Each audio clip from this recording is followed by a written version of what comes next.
Hey y'all, welcome. It's Nick and Jake. It's some bro talk today. I named this one Tattoos and Symbolism. Um, but there was a shooting today in Minnesota and we got to talk about it. Two kids died, seven other people were injured, and the shooter died. Um, and that really should be the end of it. Like that's really all we need to know about that story to know that there's a problem. Yep. There is a huge fucking problem in this country with guns, and there is a huge problem in this country where we have accepted that letting children die for those guns is an acceptable price to pay. Yep. And I'm here to tell you, as a parent with two kids of my own, it is not an acceptable price to have someone else's kid die for me to own a gun. There's no price high enough that I would pay to own a gun at this point or buy a new gun because children are dying every day. And I know I'm not going to be the cause of it because I ain't going to go into a school and shoot kids. But I sure as fuck know that there are people who are doing that. And there are people doing it all the time. And The page is 12, the list is 12 fucking pages long of school shootings and deaths this year alone for guns, on gun related deaths. That's fucking horrendous. for all the people, because yes, I am partially in that crowd of like, hey, like for personal protection, etc., shit like that. For all the people who will be like, okay, but I do it so that I can oppose tyranny. Okay, well, where are you right now? Yeah, the Where's that? tyranny's fucking here. First off, where are you? Clearly, you're not going to stand up when the tyranny's here. So your reason for having one is out the window. And oh, by the way, even if you did own a freaking like what's his face from Tremors, even if you owned a stockpile that big, you're not going to be able to hold off a local police force, let alone, a federal law enforcement agency. So, and I own my guns. I've got a 22 rifle and I've got a 45 Glock. I firmly believe in the ability to protect yourself. I do think that there's the fact that we won't even sit down and have the conversation about it. That we won't sit down and try to find some compromise because we're so fetishized over, our ability to have one is what's blocking this right now. There should be some type of compromise between, yes, I can have one to protect myself, and maybe not everybody should have immediate instant access to one, because they're clearly getting in the hands of the wrong people, and it's directly exposing kids to at minimum risk, at maximum death. So Yeah. I don't have all the solutions or answers, but I will say there's some compromise to be struck between owning one for personal safety, and for making sure that kids are safe, because the argument that it's there to resist tyranny is dead, gone out the window, buried, and its corpse is rolling in its grave. So we're really only down to personal protection, if you consider it that, because I'm answering that Sam right there. If that's what your reason is for that, we're really only down to that, and it's killing kids. Okay, so then what the fuck good is this doing right now? Yeah. And it's like we're not doing anything. We're not like the right now it's all thoughts and prayers still. Yeah, Like we're like stop. Thoughts and prayers don't fucking do anything. Thoughts and prayers don't help. They no, might. They might help you personally at home consoling your family, but they do not help when your child is shot at a school because we're too feckless and weak in this country to stand up for moral values that mean something, and that morality includes children should not die from guns. The leading cause of death of children in this country, in the United States of America, are guns and gun related deaths. yep, That is fucking awful. Like if you own a gun and you don't have a lock on it, a trigger lock, if you don't store it with the ammunition separate and taken apart, if you don't have them secured somehow in your house in some way where your child cannot fire it or take it and bring it to a school, or somebody can't steal it and bring it to a school and shoot people up, if you're not properly securing your firearm with some sort of safety mechanism, then you need to get rid of it because Agree. you're the problem. Like your kid is going to kill somebody else. You're going to kill somebody else. I am And I'm completely. tired of being nice about this. Like I don't want to take people's guns either.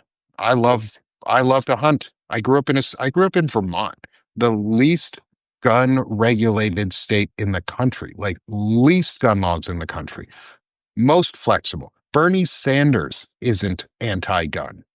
He's like as far left as you get in our political system. And Bernie Sanders has never once said to Vermont, we should get rid of all your guns. You know why? Because the last Vermont representative who did that got ran out of office. Yep. But you know what? Vermonters don't shoot each other because the Yep. culture isn't NRA, hunt people for sport, most dangerous game. Or at least it wasn't when I grew up. The culture was hunting. Well, The even culture was self-defense, and that was it. yeah, yeah, I've told this story before, not on here, but even me in my most immediately out of the army days, where I knew how to shoot. I shot freaking Hawkeye with my pistol. I knew gun safety. Hmm. I knew how to compose myself, how I was properly trained, how not whatever. But even in my most I'm out of the army. I'm in the civilian world now. I'm gonna have my gun, not like gung ho. Just hey, I have it. I know how to use it. I would keep it in the nightstand beside me because we lived in a dangerous part of town. I mean, also, that's not racially loaded. It was literally between a dumpster, a juvenile detention facility, a car dealership, and there were two meth houses down the street. And Hmm. so I would keep it. I would keep it in my nightstand. But even I would keep the magazine separate from the gun because it didn't have a safety on it. And the last thing I was going to do is wake up in the middle of the night and just point and aim. Because what if, what if I woke up out of some type of sleep terror and just decided I was going to point, click, and aim, and it's my wife coming in from the kitchen? So, Hmm. like, even somebody who knows how to, like myself, who knows how to use it, is qualified in it expertly, still did not trust that safety was enough to be able to do that. So I would take every single precaution, and I didn't have kids, and that might have cost me personally from living in a dangerous part of town to do that. But I would rather have erred on that side than to err on the side of shooting somebody that Hmm. I should not be shooting. So Yeah. Yeah, because you can't take that back. Like people, yeah, you have like everybody here in this crowd knows is you pull a trigger on a firearm and it's done. Like that is an unretrievable action. Like that bullet goes out and you cannot stop it. Whatever you hit, that consequence is now yours. Like correct. that's the idea that we were taught in the army too, is you shoot at something, you are meaning to kill it. You do Whatever not. you pull your trigger at, you better be aiming to hit at it because it's going to hit something. Well, that's just like one of the people in the comments said earlier that they grew up with it as protection, Hmm. hunting, and sport. And I vibe with all of those. Yeah, me too. I've only ever hunted a handful of days in my life, but I've gone to the range many times to go practice shooting. Not because I'm a gun nut, but because if I'm going to have one, I want to know how to use it, and it could be fun for target practice. I can Yeah. appreciate that. But it all that to say is that, like, I grew up in that same culture where my dad told me that even with things like Nerf guns, even with things such as just a finger gun, like, if it looked like a gun, you did not aim it at somebody Hmm. unless you intended to shoot that person. And we've gone from that culture of even pretend, you don't point at somebody unless to now we don't care who gets who finds who can secure a gun as long as my ability to still own one is not neglected. And you go to the well, if you do security or psychological checks, background checks to be able to screen for people, then the government will have you on a list. Well, as I have said before, who fucking cares at this point, because they're not being used that way, and they couldn't be used that way. They have not been able to effectively deter an oppressive government in at least 50 years. Yeah. So And if you're worried about the government putting you on a list, don't you have a driver's license? Like, you're on a list already, people. Like they have your social security number. You're literally on a list from birth. And I would rather have them have me on a list that says I'm a registered gun owner who has to have training and registration and insurance. And like if we're gonna like people say that they should have unfettered access to weapons and firearms and that they get to do whatever they want with guns and these people are all gun happy and like I hate to tell you all this, but the first words of the Second Amendment are around a well-regulated militia. And the Yep. right to bear arms is based off of that, like not on individual status, but on a right to have a well-regulated militia. It's not for individual ownership. We made it that way. Like the NRA taught us and told us that it was because of hunting and fishing or self-protection and tyranny against an oppressive government that's going to come and take your land and take your houses and things like that, which we obviously have found the people who bought into that most are the ones who were the least likely to do anything about an oppressive government coming to take their lands and homes and freedoms and things away because they're welcoming it like a bunch of pansies they are. But I think we were lied to. I think we've been lied to about what guns and gun ownership is actually supposed to be like in America. Um, and That yes, and we have the right to bear arms. And I'm not a constitutional scholar, so I'm not going to claim to be, and I'm not going to claim that this is the right interpretation or not. But my interpretation is that we need well-regulated militias. If we want to have guns, then it has to be under the guise of well-regulated militias that you can keep and bear those arms in armories and storage areas and almost like a National Guard that cannot be federalized on whim. well, and I've got a whole another militia point I can go into. That's a different story. Yeah, I won't go into that one, but I will say the other upside of having to be registered, having to pass a background check, everything else like that is that while records can obviously be falsified, that anybody who has been registered, now it makes it at least easier for us to track down where that weapon came from. So we've just sped up the investigation process as to if we didn't capture the shooter and we're trying to figure out identity, then we have the ability to backtrack that. That can still be whatever. Tyler commented, and I'm gonna reply to this one because if it's the same Tyler Crawford that I think it is, this is one of my gym members. Is that he trusts concealed carry a little more than open carry. And with that, I do think concealed carry has that potential, perception of danger immediately, but I understand the logic behind that. Where basically, if somebody concealed carry is like, okay, I don't know they have it. There's a lot of people around you that are carrying that you don't know that have it, and as long as that stays that way, there's a lot of hidden dangers that I don't know are around that I would drive me crazy if I knew they were there. But he's right in that with open carrying, it's ego carrying every single time. Because yeah, so and somebody else commented on it And as yeah, well. But yeah, the loosening of the requirements that does concern me. The open carrying though, when I have somebody who walks into the juke joint that I bartend at, and they've got the gun on their hip, and they're complaining about the fucking French fries being too soggy, and all of a sudden their hands moving closer and closer to that gun. Yeah, no. Or the people that I've seen when I used to work as a car salesman, and they had what looked like a huge fucking waist trainer because hmm I'm not making any fun of anybody who's overweight, but when their belly's out to here and they've got the waist trainer on and they've got that gun stuck down into their Walmart waist trainer so that everybody can see that they've got one. Yeah. So, yeah. yeah. And it's to me, like, I'll even comment on that is like, I don't explicitly trust anybody who has a concealed carry either, because I don't trust that people in this country know how to use their firearms properly, or carry them properly, or secure them in their holsters properly, or even put them on safety and have them not be red, which is loaded and the trigger and safety off. Like you're ready to fire.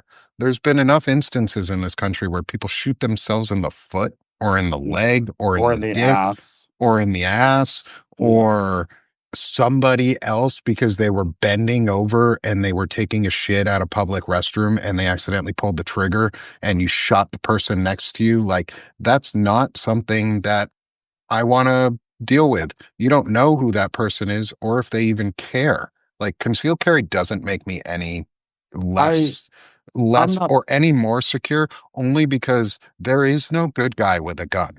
Chris I think Goldsmith said that too. Is like there's no good guy with a gun because once rounds go off, somebody dies. Well, I'm not I don't necessarily know that I completely agree with the last statement, but I will say this. I'm not agreeing that concealed carry makes me feel any safer. I am saying that open carry 100% provides two immediate dangers to the community. Yes. That the person is ready and willing and eager to use it so much so that they're going to make sure you see it, and then just the visual presence of a gun in any situation automatically escalates any situation.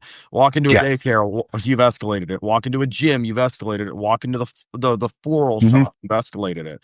Um, yeah, no, I mean, Yeah. yeah, It's yeah, just I think I don't want to belabor this too long, but or take up our whole show for this, but at least for the first part is no matter what, like at this point, if you see somebody who you do not know or trust who has a gun or is concealed carrying or even open carrying and you don't know them, it's probably safer to be on the other side of the street. Treat yeah, them like women treat most men.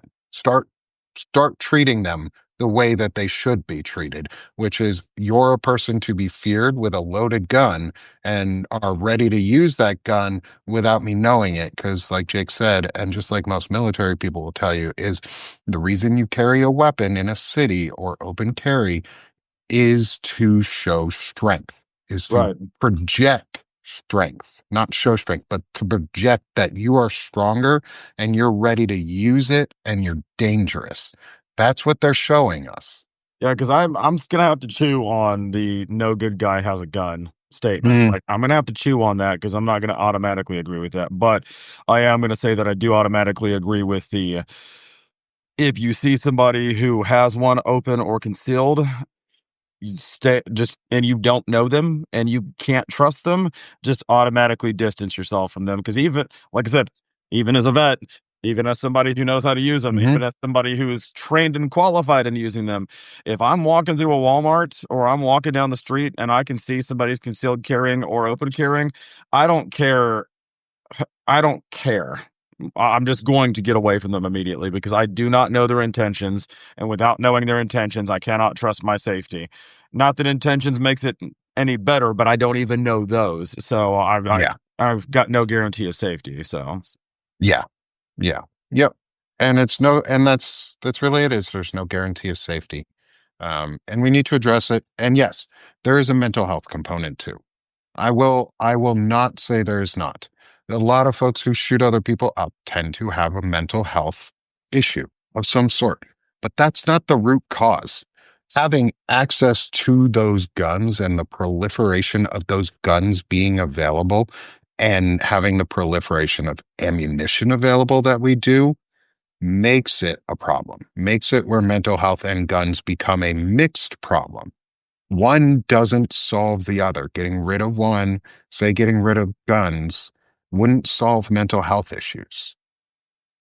It just means you have to find, if you were to express yourself in a violent way, you would do it in a different way, like yeah, knives or swords or what have you. People do it all over the world, but you don't hear about people being shot up in the hundreds outside of the US or in the yeah, 20s or 30s or 10s, or you don't hear about kids being shot in schools outside the US because they made gun laws that were smart.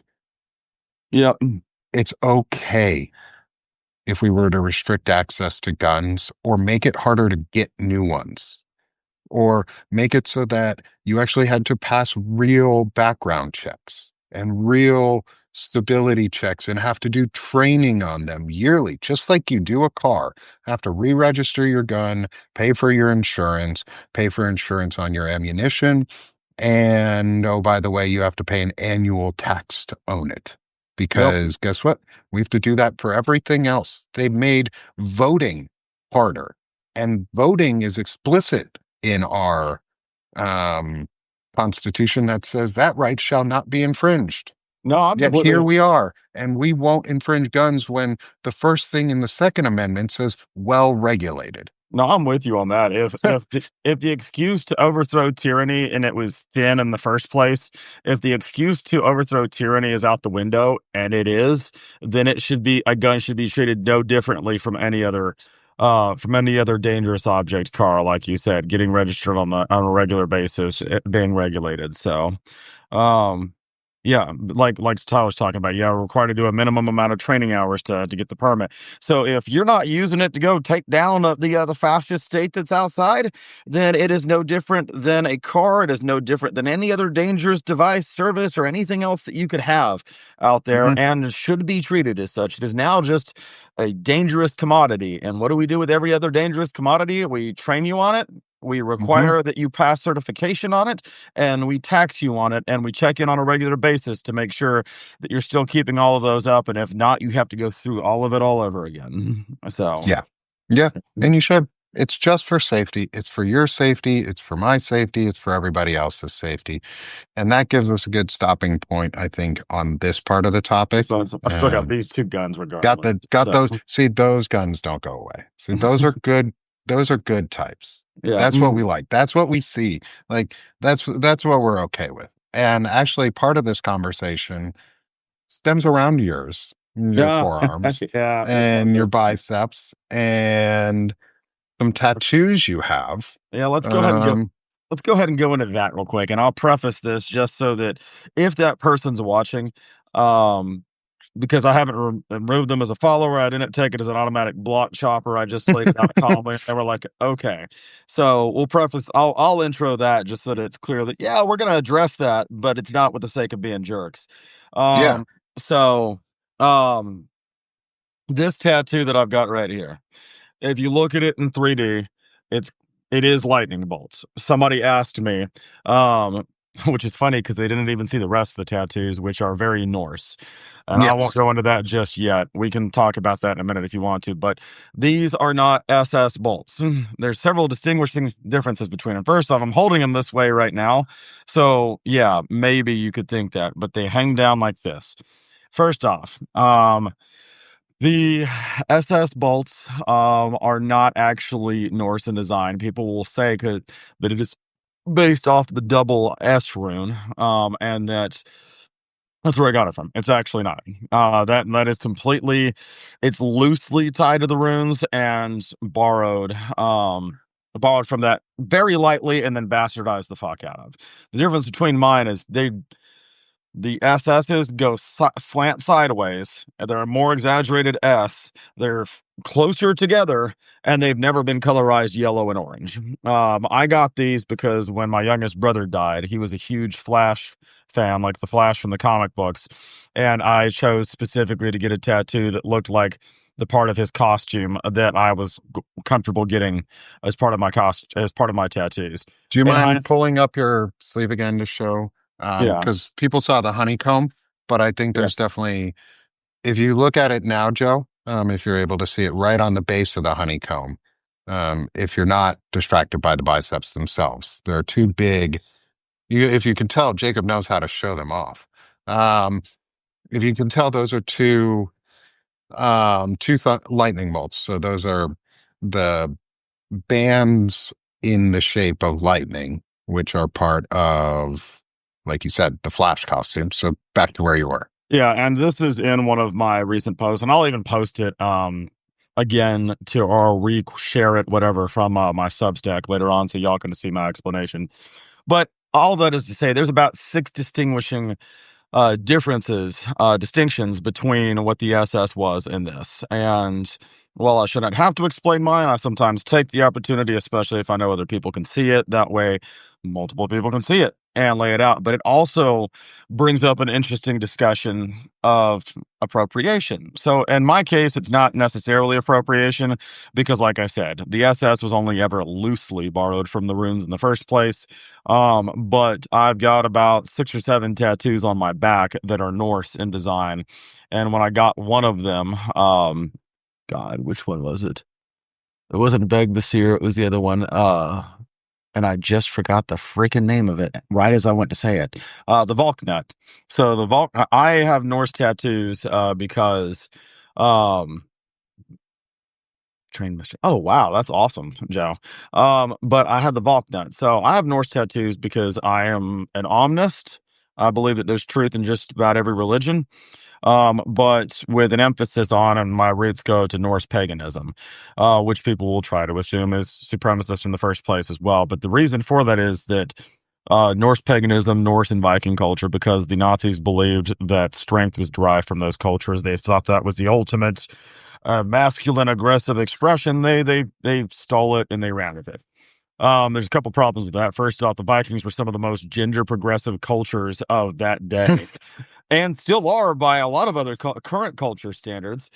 Yeah. And almost every symbol that the Nazis appropriated from other cultures, they then stylized so that it is very distinct when it's supposed to be Nazi and when it's not supposed to be Nazi, which is ironic because it makes us very easy to find a Nazi, but it also means it's very hard for a Nazi to hide. So when people will say things like, "Oh, you've got a vault nut that's Nazi," first off, the vault nut was never something that was taken by the Nazis. Second off, you would know because it would have been perverted and stylized into something that looked close enough to it, but wasn't. But Yeah. there's also a discussion to be had that those symbols that the Nazis never fully co-opted or appropriated have been being taken back bit by bit ever since then. We're Yeah. never obviously going to get the swastika back. I don't know that anybody's got a raging desire to do so, No, I don't but think I think the Buddhists gave up on that one. Like that was a yeah, Buddhist, that's part of Buddhist culture, and I'm pretty sure they they gave that one up real fast. They were like, we do not even want to try because they completely appropriated it. right, And you can tell because some people will put it on things occasionally now in the correct, like you said, the swastika is at an angle. right. It is shifted from a square to a diamond. They also did They something. did it on purpose They so also that did it was different. They also did something else to it. It wasn't the direction of it. It was something like they put serifs or feet on it as well. Like there's a distinct difference when you look at the two. Now, we're still never going to be able to reclaim that, but you'll be able to tell the difference between an original swastika and a stylized Nazi one. Yeah, and But it's like the people who say the Roman salute versus the Nazi salute. That one is a little different, seeing as they're the exact same salute. right. And so the conversations for me that I end up having around when something like that happens or a question or comment like that happens, is that first off, appropriation was a thing. Those cultures were robbed as well.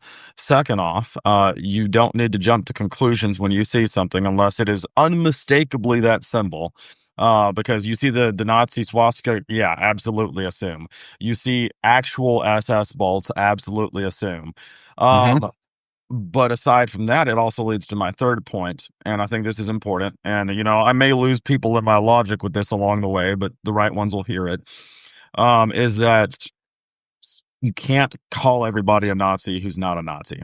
And by that, I mean, there's actual ones out there. We have some out there right now to go after. We do that. But if you, and we had this problem leading up to this time is that because so many people were willing to use that label immediately and years ago, it has made it harder for those of us who are trying to be like, look at the Nazi over there now for people to believe us. Because if we were like, oh, they're a Nazi because they disagree with me on this one small topic, or they're a Nazi because of this, then now that we've got actual Nazis, now that we've actually got white supremacists and fascists, people are like, yeah, but are you using that word the way you were using it in the past again, or are there actual ones?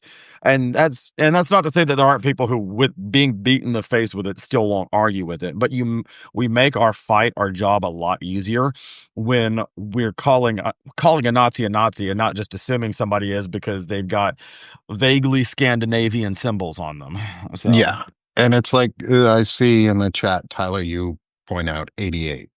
yeah, That one, that one is a very clear Nazi symbol. Like that's a Nazi thing. It's also 1488 yeah, is the full.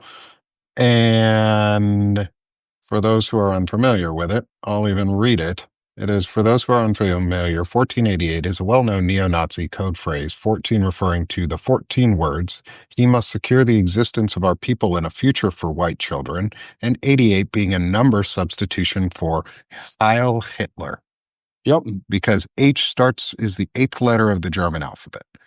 Now, I will give you a symbol in Norse runes that is absolutely where we can't take it. It's part of the runic alphabet, but you never catch a Norse pagan putting it on something alone because it was so heavily used. Is the Othala, which is basically just the one that looks like a diamond with two little stick legs You on mean the one that they used for the stage at this year's it was either the Republican National Convention or it was Turning Point USA.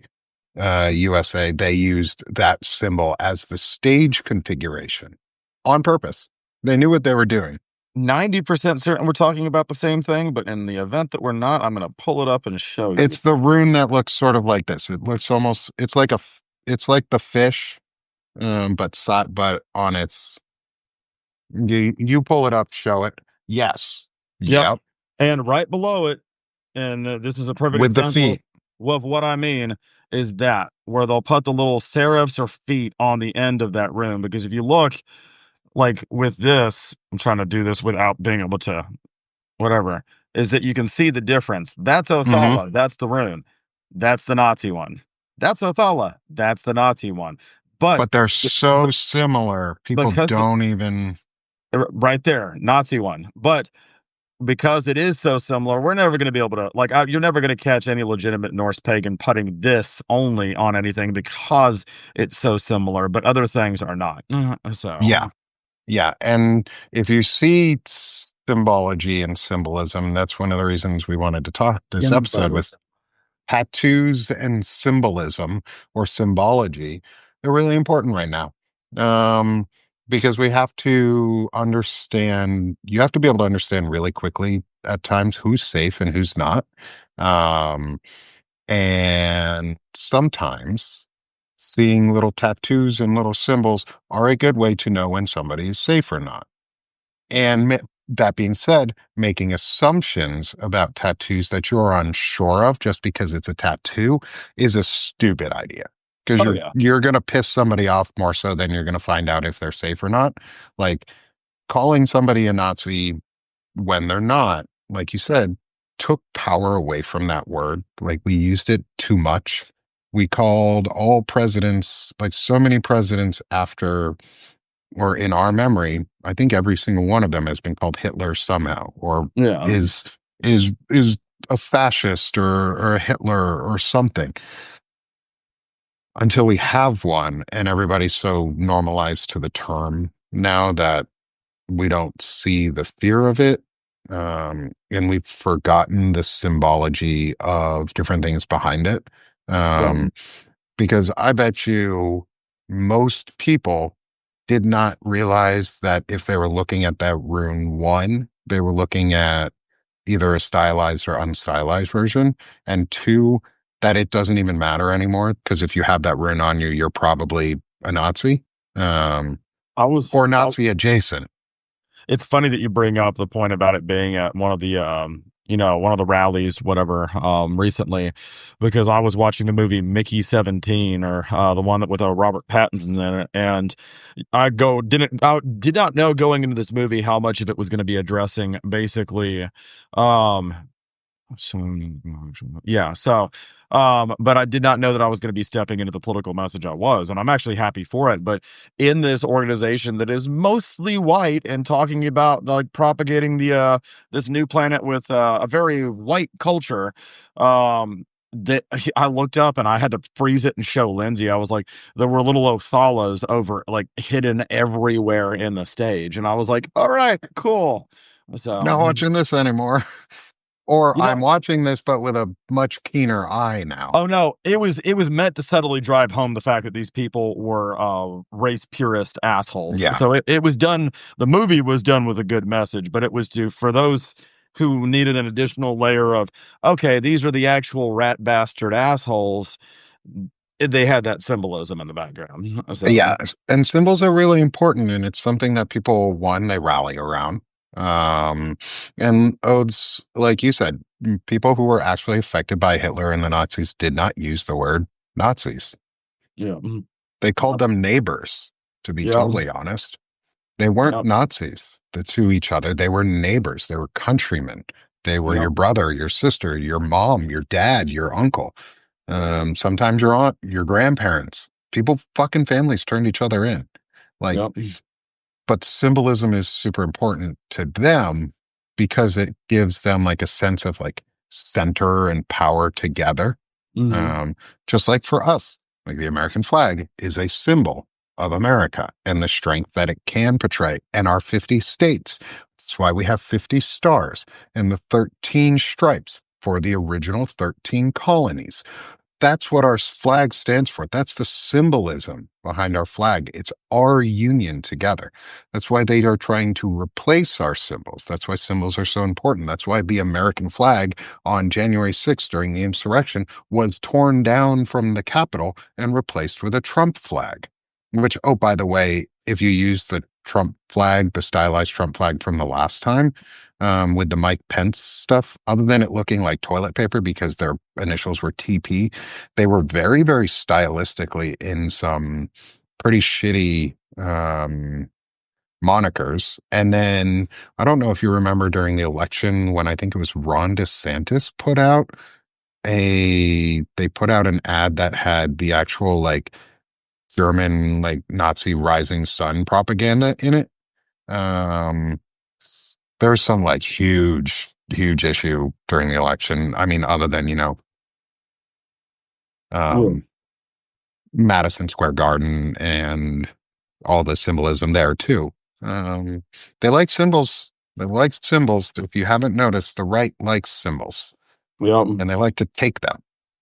I am listening to you. If you see me hit this, it's because my timer just went off that allows me to have this briefly. I am pulling an idea from my personal training of I'm going longer and longer without it to the point that I'm just Hmm. not going to want to the point I'm just going to get tired of waiting and not want to hit it anymore. So this is one of Hey, the things that worked. The time I was able to stay away from it for 3 months, this worked. But I don't want you to see me live on camera and be like, "What the fuck, man? You just talked about quitting this." So I'm on a plan. hey, So. a plan is a plan. And if you follow your plan, that's good. I ain't gonna complain. Another thing, Um, yeah. symbolism is something that's used by, and the only reason I did the symbolism is I was quoting Boondock Saints, where Willem Dafoe's character goes, "You say symbology, I think you mean symbolism." Um, Great movie. Anyway, And then they shoot everybody. and then they shoot everybody. It is a great movie, by the way. I love Symbolism has always been used by pretty much every side, but by and large, if you look back through history, the side that was always trying to dominate, the side that was trying to overthrow, the side that was trying to get people to ignore their own conscience, their own logic, their own survival instinct, their gut.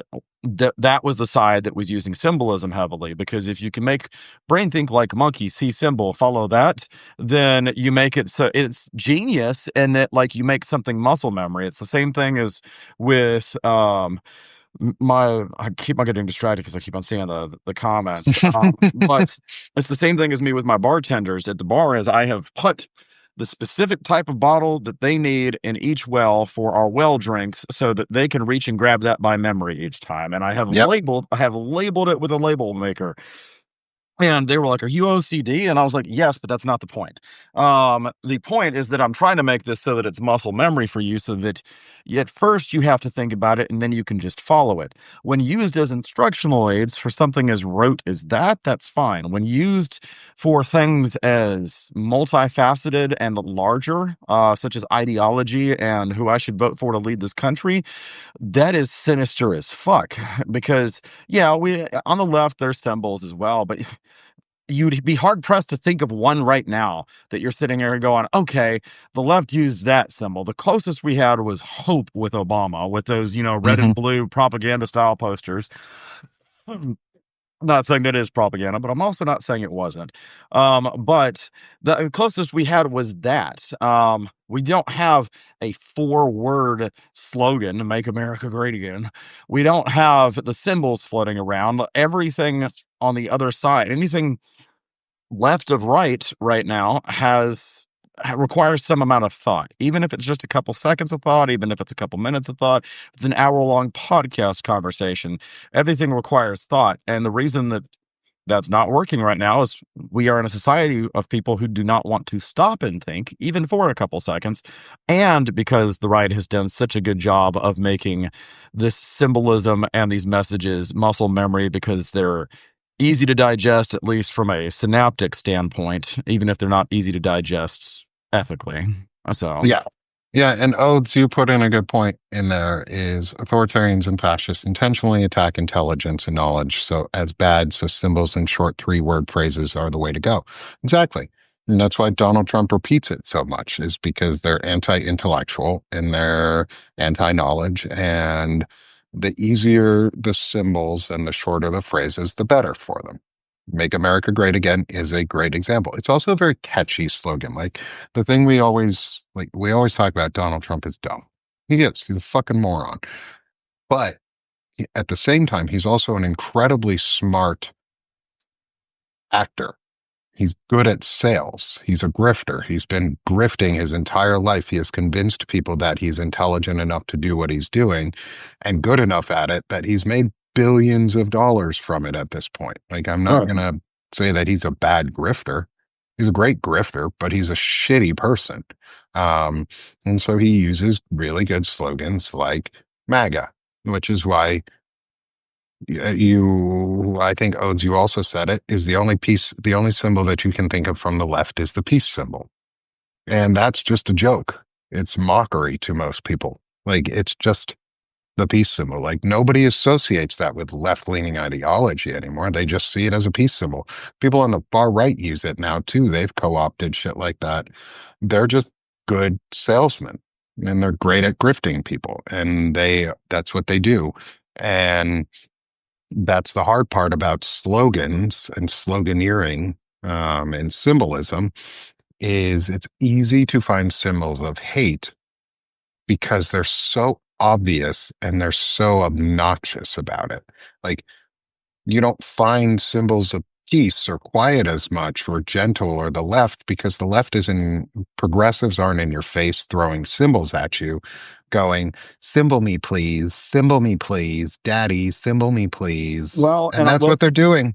and I will say that to that end, because, I believe in calling out both sides, because if you can't, then you're not doing your job right, is that the toxic among the left are the ones that only operate with through memes and through symbols and through colors and through even flags. And I'm not trying to make fun of any flag, anything like that. But what I'm saying is the toxic amongst the blue, the left, liberal, are the ones that only their news is getting their memes and moving on. Their news Yeah. is the 2 sentence sound bites and moving on. So no, there are those among us that um yeah, sorry. I typed something in it already, was trying to keep it. But the toxic among us on this side are the ones that are only operating that way, Hmm. that are only operating through symbols because they're brainwashing themselves into following hook, line, and sinker and just responding to the yes, please, give me my next fix of things. But the difference is that those are the toxic among us. That's not the rest of us. That's not us on the upper echelon of things. And I don't mean financially, I just mean anybody who's doing higher thinking, but on the right, that is what they are doing from top to fucking bottom right now. Yeah. Yeah. And it's like that they're all doing it is the idea. It's also why we saw after, let's say, Bernie Sanders lost in the whatever the last election was that he was in when Hillary was running. Bernie lost in that election, and a lot of his supporters went towards Trump. Well, the reason for it isn't because they were really progressives. It was they were extremists on the left who just happened to closest align to Bernie's message. And when that message fell through for them, they were given space on the right, on the far right, because fascism is the merger of the far left and far right into a single group of hate because they're driven on the same things. Like the far left and the far right, they may have different ideas at points, but the furthest fringes are all driven on the same thing, which is an emotional drive of hate and bigotry of some sort. The And far and left is fear. just as bigoted as And the fear. right, And and fear. fear. Yeah. It's just the far right tends to be much more aggressively violent about it than the far left be. But pronatalists, who are people that believe you should be allowed to have abortions, but will also blow up abortion clinics, are just as dangerous as antinatalists, are those people who don't want any abortions or healthcare treatments. They're the same thing, just the far ends of the spectrum, and they all believe on the same stuff, which is hate. They grift on hate. Um, and so you don't find as many symbols on the left or in the center, more so in the common space where people exist on a rational level, because we don't need them to exist in our society. We don't need to rally behind a single symbol every day. We don't need to rally behind the flag all the time. That's why the right co opted the flag, because they're like, ooh, I'm going to rally behind the flag. Ooh, I'm going to rally behind the flag. And they rallied. They rallied and they made it so that the left, or those who were in the middle of this country who weren't so overtly patriotic, were seen as evil and were seen as anti-patriotic or unpatriotic. Well, guess what? We're just as patriotic. In fact, we're more, because we're quiet about it and we don't throw it in your fucking faces all the time. Um, ooh, former psyops. Ooh. Well, that's Yeah. awesome, Oaths. We may have to have you on at some point if you're willing to talk in Oh yeah. I heard. on screen, I because saw. we're both prior MI, Yep. and my favorite thing is to talk to people. If you couldn't tell, Yep. I do it a lot, and I worked Yep. with counter intel guys a lot, and the intel space in America right now is really fascinatingly dangerous, Yep. because they gutted the damn thing. And we have a 22-year-old who has no experience on counter intel who's running our counter intel office out of DC. And oh, by the way, we now have National Guard troops with guns in cities and states, and we're primed for either a terror attack or a false flag event or a black swan, whatever you want to call it at this point. But a right wing nut job is going to start shooting people and shoot at the National Guard and claim that they were left wing. And the government is going to immediately say a left wing terrorist shot at troops. It is on us, and I'm going to say this because we're talking about guns, because there was a gun death today, and on symbols, is they're going to rally behind a symbol, and they're Yep. going to use whoever it is that causes that accident. They're going to use them as the impetus to crack down. Martial law is not what you should be afraid of. That just means the military has to enforce civilian law. All right. You should be afraid of when posse comitatus is revoked. Yep. That's because that's when the military begins to enforce all law. You see, and that's one of the things. So you were talking about, because, yeah, I saw the psyops comment, and that's when I responded with the mill intel thing. Is that's something that I look at every single news story from the lens of ever since, because I graduated like top of my class in interrogator school. Like I was tied with the other guy. Though I think they ended up giving it to him for like half a point or some bullshit. You were But what, a two course, like a class or two before me, I think. yeah, a class or two before you. And yeah, no, I graduated top of my class, and I look at every single one of these news stories as, oh, okay, they're doing, pride of family up, pride of family down, pride of job up, pride of job down, a fear Hmm. of this. And they're literally, and this manual is online, you can go find it. Yeah, It's it's fully unclassified. it's There's a fully fully unclassified unclassified, version. Everybody should go read and they still on and how they to st- interrogate people. and they still use it. And it's the stuff that they don't declassify that you have to worry about. Yeah. And the But funny thing is, if you really wanted to learn how to interrogate people, this was something I remember from our unclassified briefings. Learn how to go talk to somebody in a bar. yeah, Like learn yeah, how to go pick up somebody of the other gender or that you're attracted to. yeah. Um, Actually, oh, it's funny you say that, because Ellie's in the chat here with us too.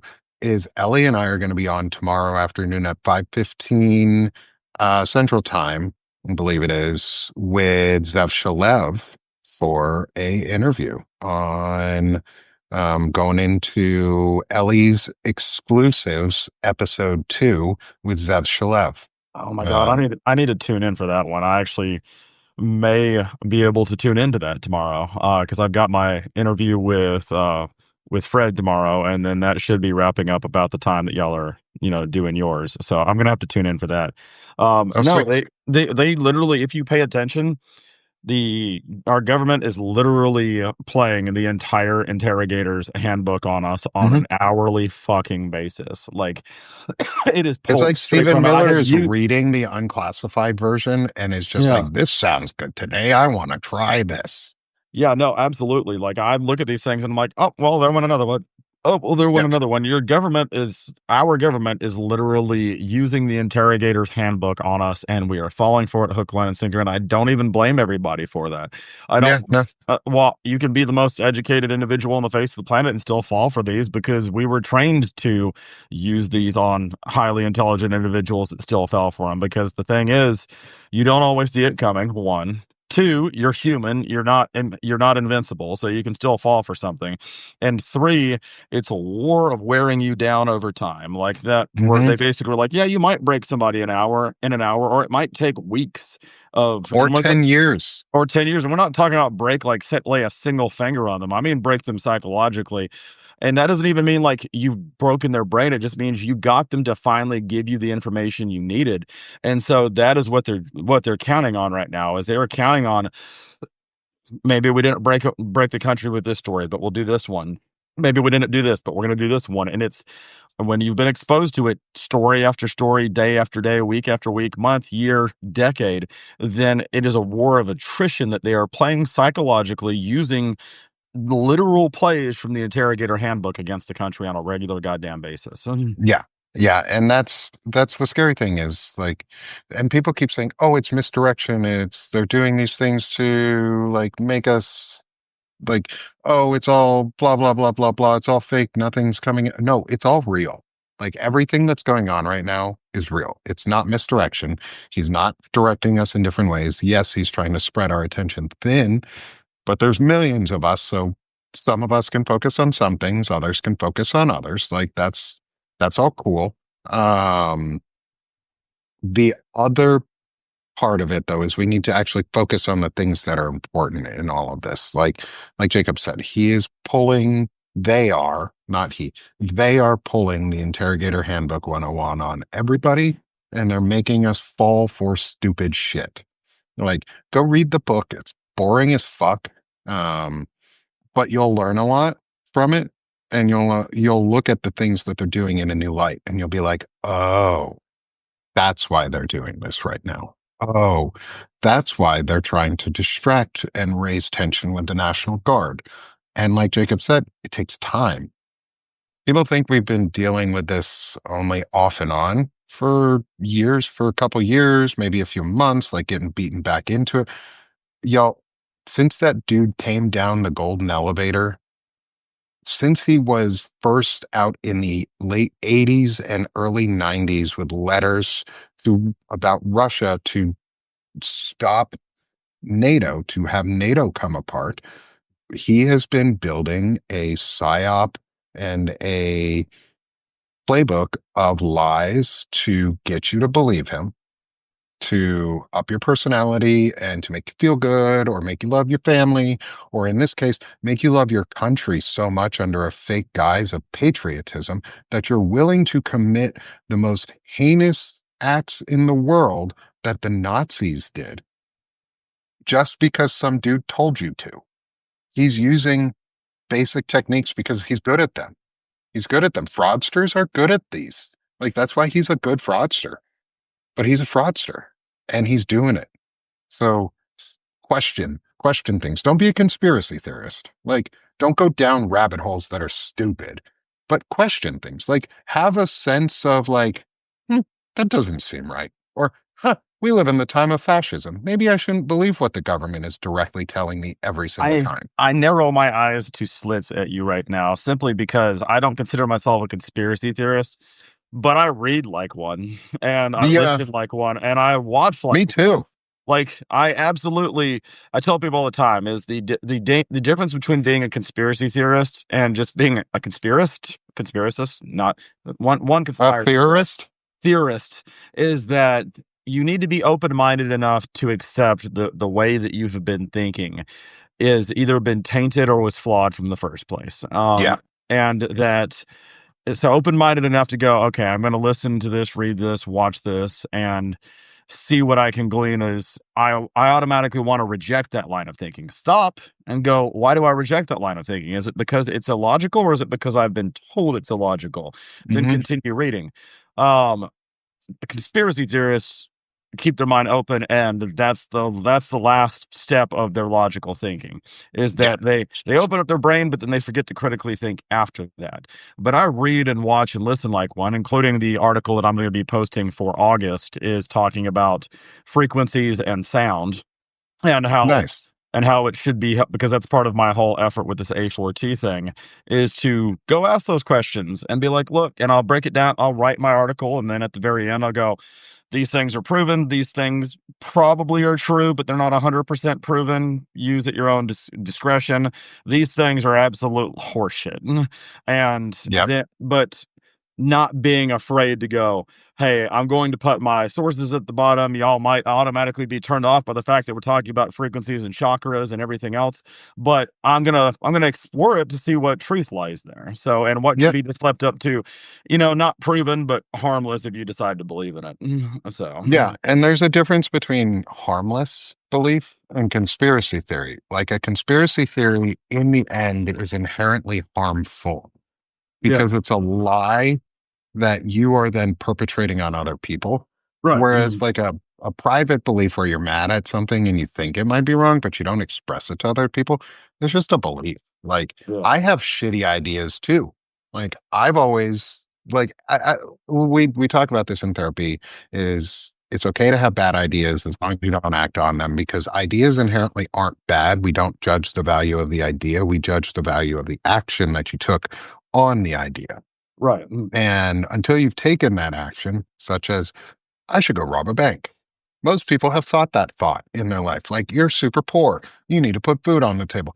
I should go rob a bank so I have some food, so I have some money. Or I should The go steal something from the grocery store so I have some money. the number Or, of times a day I think about curb stomping somebody and have yet to do that in my entire life. So, yeah, yeah, I have yet to go and do something like that, even though the times I have thought maybe I should, I never did.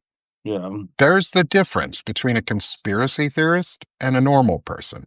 yeah, Like, I have the idea that, oh, maybe JFK wasn't a, or like Elvis. Let's take that stupid conspiracy theory about Elvis. We all know Elvis is a perv and a pedophile, and his wife was underage when he married her. So we know, like, this is not nothing we don't know.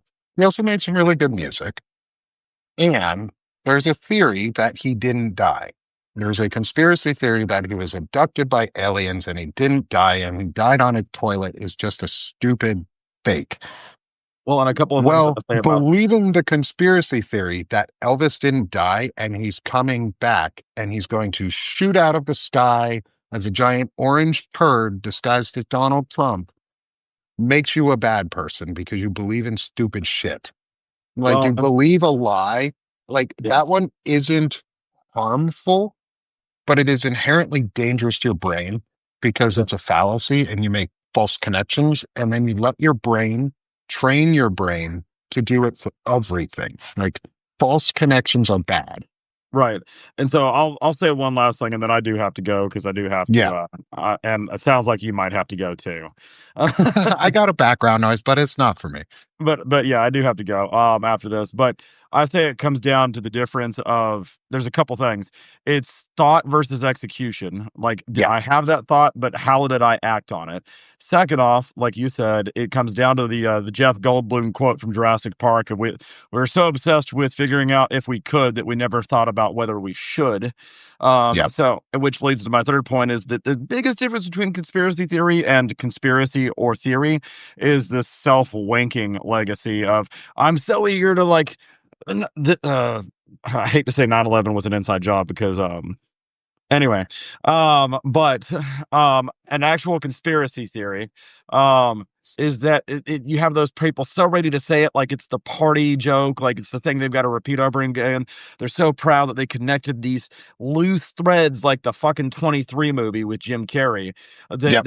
That it is all about the glory and the ego is in having put this together and none of the confidence, strength, or accomplishment is in actually having done the research. So, Yeah. Yep. um, No, that's a great point. Um, and I think we'll leave it on that. We did not, obviously, because you got to go, but we also didn't get to the letter. We did a letter for a letter, which we will get back to. We will yeah, talk about with each other, and y'all will see a repost, maybe even a cross post onto mine of the letter from Jacob. He wrote back to me, the and I'll probably write, manuscript letters. I'll be writing a manuscript letter back, Yeah, because that's what we're doing, is we're writing letters to each other for everybody to see also, but yep, just because we can, and we're friends and it's fun too.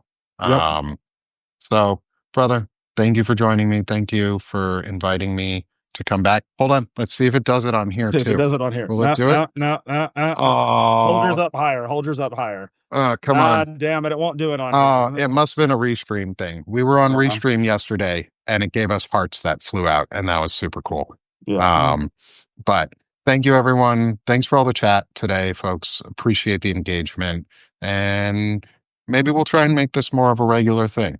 I'm for it. And so we'll see y'all again later. Appreciate the talk, and talk to you again soon. Thank you so much, everybody. Thanks, Jake. Thank you.